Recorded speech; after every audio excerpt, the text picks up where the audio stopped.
Consistência e constância são poder. Vamos investigar essa história do jogo de soma zero. O que é um jogo de soma zero?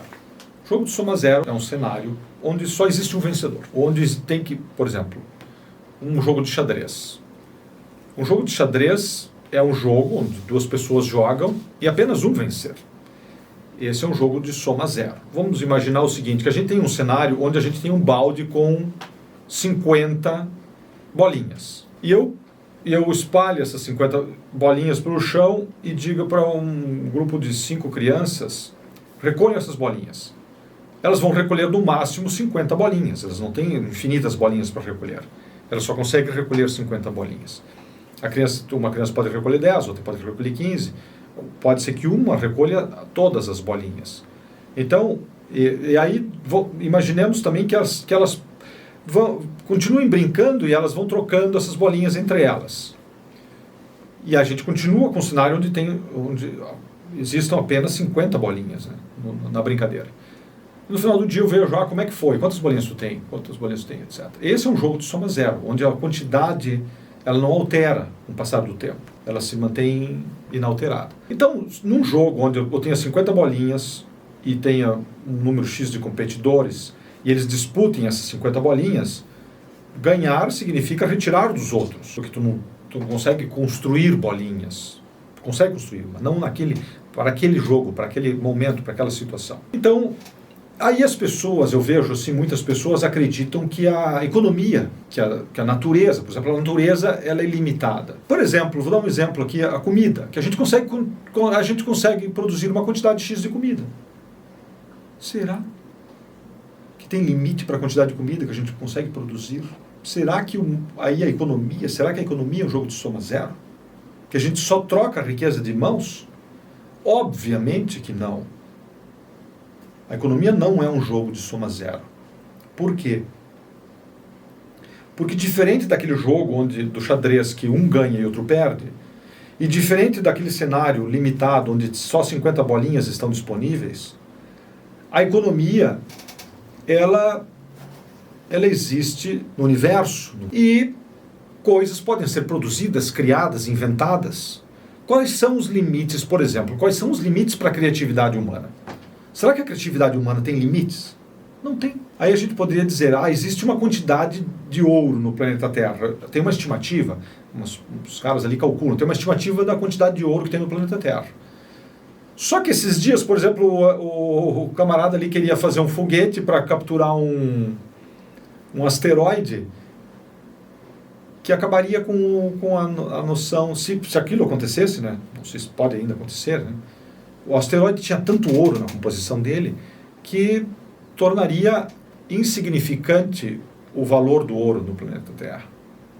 Então imagina só, a gente não vive, primeiro, esses dias os caras deram uma volta na Lua, então essa realidade, a extensão do nosso planeta é uma realidade. Se a gente pensar em termos físicos, de coisas, digamos assim, por exemplo, a quantidade de ouro que existe no planeta, quantidade de petróleo que existe no planeta. Se a gente observar ainda isso, né, a gente vai descobrindo petróleo, as reservas de petróleo, a gente não tem ideia do tamanho, a gente tem uma ideia, uma estimativa das reservas atuais. Quais são a totalidade das reservas de petróleo? Eu não sei. Será que se a gente queimar todo o petróleo, a gente acabaria com todo o oxigênio do planeta Terra? Não, certamente não, porque a gente produz. Veja bem, a planta está produzindo oxigênio todo o tempo, as algas, etc. Então, o ambiente, resumindo, o mundo da economia não é um jogo de soma zero. Se a gente observar, vamos pegar um exemplo bem simples, tá? A tecnologia. Se a gente observar a tecnologia, a TI, a coisa da informática, a gente criou coisas a partir do nada, a partir claro, de alguns elementos do nada, no sentido simplesmente da criatividade humana e de elementos físicos. A gente criou uma série de coisas que há 50 anos simplesmente não existiam. E hoje, as maiores empresas do mundo, ou entre as maiores empresas do mundo, boa parte das maiores empresas do mundo são empresas de tecnologia, que sequer existia há pouco tempo. Então, observando essas questões, observando isso, a gente consegue ir tendo vislumbres de que a economia não é um jogo de soma zero. Porque as possibilidades de a gente colocar coisas nesse sistema é infinita. É absolutamente infinita. E se a gente pensar mesmo em coisas, por exemplo, quanta comida nós conseguimos produzir? Eu não sei. A gente tem como estimar, a gente faz uma estimativa, mas com base na tecnologia que a gente tem atualmente, na agricultura como ela acontece atualmente. Daqui a pouco a gente está fazendo transformações genéticas nas plantas, daqui a pouco a gente está, sei lá, indo para Marte, produz lá em Marte, sei lá, eu não sei, estou inventando coisas aqui, mas mesmo do ponto de vista de coisas, o ouro, por exemplo, a quantidade de ouro, a quantidade de urânio, quanto urânio a gente consegue ter no mundo, não sei. Agora os caras estão querendo ir para a Lua, trazer um elemento lá da Lua que faria uma bateria que dura praticamente infinitamente, né, que ela não se consome, né? Então aí do ponto de vista da energia, eu entendo que até essa questão da energia, a gente vai, em algum momento, a gente vai dominar essa lógica da energia de uma maneira plenamente limitada. A gente vai ter máquinas, vai ter a produção de energia de uma maneira absolutamente limitada, que a gente não vai conseguir consumir toda a energia que a gente consegue tornar disponível para o nosso uso. Esse é o entendimento que eu tenho. Mas voltando a essa questão da economia, então a economia não é um jogo de soma zero, porque nessa equação tem o universo, né? Tem o universo que a gente vê que é infinitamente maior do que a gente está habituado quando a gente pensa aqui no nosso planetinha, e tem a criatividade, tem a inventividade humana e a capacidade de extrapolar os limites, as possibilidades que já estão dadas. Então, nesse cenário, aí entra a história também da teoria dos jogos, que a gente vem tratando, né? Que é, por que a cooperação é tão importante? Porque a competição parte do pressuposto de que a riqueza troca de mãos. A cooperação parte do pressuposto de que a riqueza é infinita. E se a gente observar a história da humanidade, a gente vê quanta riqueza existia na humanidade há 5.000 anos. Quanta riqueza era disponível para a humanidade há 4.000 anos? Quanta riqueza era disponível para a humanidade há 3.000 anos, 2.000 anos, há 1.000 anos? A gente vai ver que a riqueza disponível em cada um desses momentos é muito diferente. E a riqueza disponível 50 anos atrás e hoje é muito diferente ainda. A gente acelerou muito nesse processo de disponibilizar riqueza. Aí o que acontece? A gente, pouco tempo atrás, claro que a gente vivia numa época, por exemplo, onde os europeus saíam pelo mundo explorando as riquezas do restante do mundo. Mas hoje em dia, se a gente observar o que produz riqueza, a Margaret Thatcher, a primeira-ministra inglesa, ela matou a charada. O que produz riqueza é o livre mercado.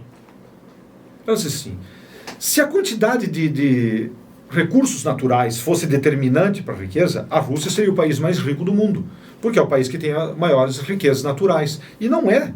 Está longe disso, ser o país mais rico do mundo. O Japão é um país pequenininho, seria naturalmente pobre, porque não tem riquezas naturais. Ela matou a charada. É o livre mercado. O que determina a quantidade de riqueza, ou o que torna exponencial as possibilidades de potencializar essa coisa chamada riqueza, é o livre mercado. São as pessoas sendo liberadas, sendo deixadas nesse estado onde elas podem ir na direção da riqueza com naturalidade. Isso é o que faz com que a riqueza se torne exponencial. E quando eu tenho esse entendimento, o que é a relação mais poderosa para potencializar isso? É a cooperação. Para que eu vou lá, por exemplo, como ainda hoje acontece, né? Se a pessoa pode me dizer, tá, por que os franceses estão explorando recursos naturais lá na África até hoje? Estão explorando porque estão numa inércia cultural, não compreenderam essas coisas ainda com exatidão. Mas o que seria mais interessante, se a gente observa as compreensões atuais, é a cooperação. É a cooperação entre os franceses, por exemplo, e aqueles países onde eles estão com as empresas lá no continente africano, que a gente viu lá a Meloni lá sentando uma dura no Macron, dizendo, cara, vocês ainda estão fazendo isso. Por exemplo, urânio, né? O urânio que eles usam nas usinas vem de uma exploração assim ainda nos moldes da Idade Média, né? Que eles fazem no continente africano. Se a gente observar o país que mais produziu ouro no mundo, se chama África do Sul. Mas o ouro não ficou de posse deles.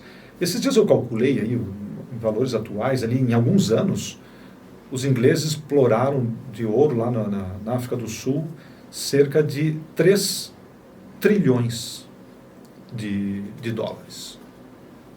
Então, e o que eles fizeram com aquilo? Isso empobreceu a África do Sul? Não acredito nisso, não acredito nessa tese. Eu acredito na tese que a África do Sul é livre para prosperar o tempo todo com aquele ouro disponível ou sem aquele ouro disponível. Mas a lógica diz que os processos cooperativos, eles tendem a ser mais eficientes para os seres humanos. Por quê?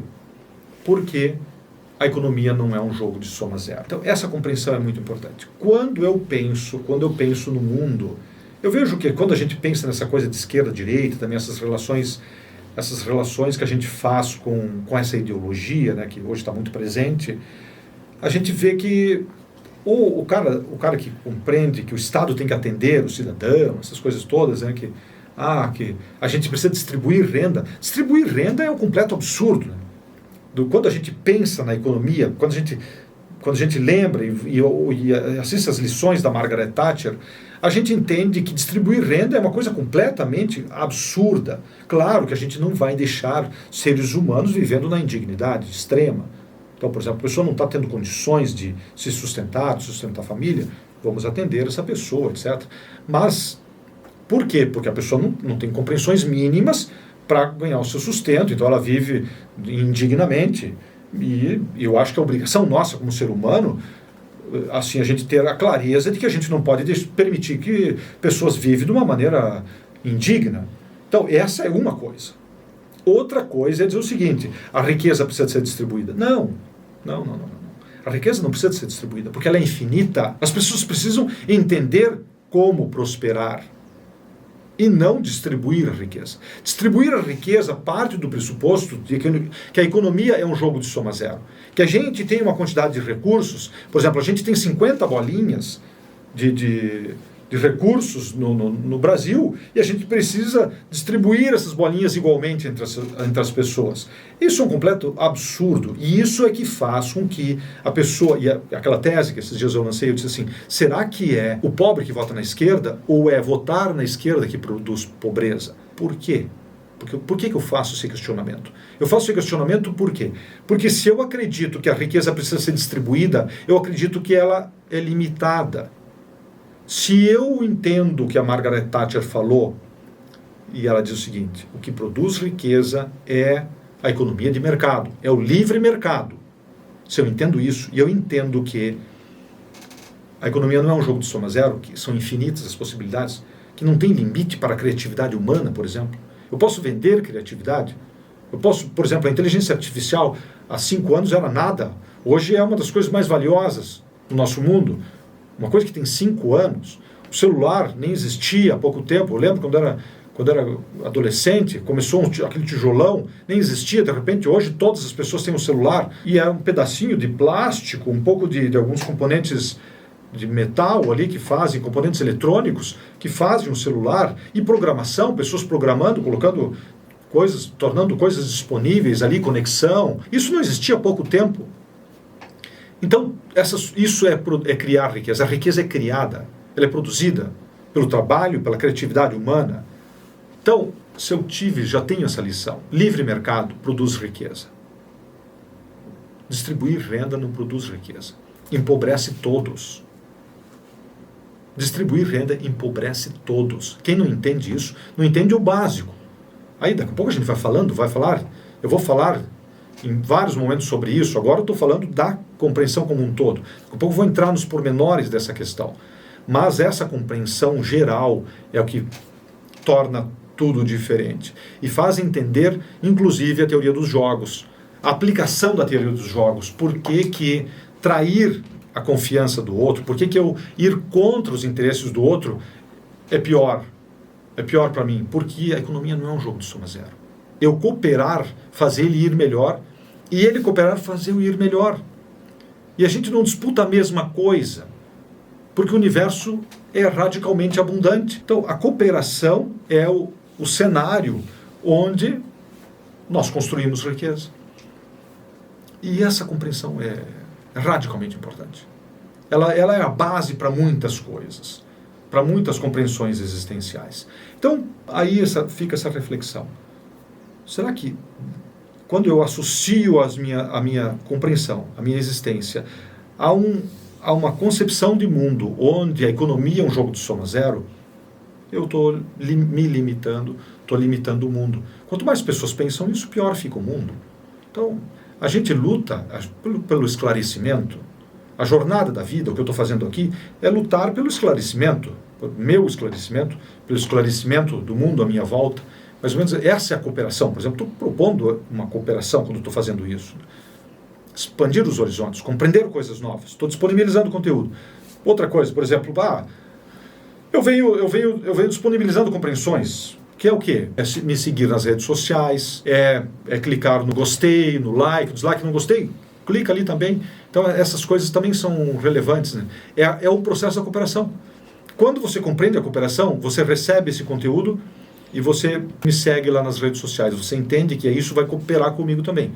Eu ofereço a minha cooperação, você oferece. Não vou fazer, não estou nem aí, só vou assistir, tá bom, isso me basta. Isso é acreditar nesse jogo de soma zero, onde a cooperação não tem sentido.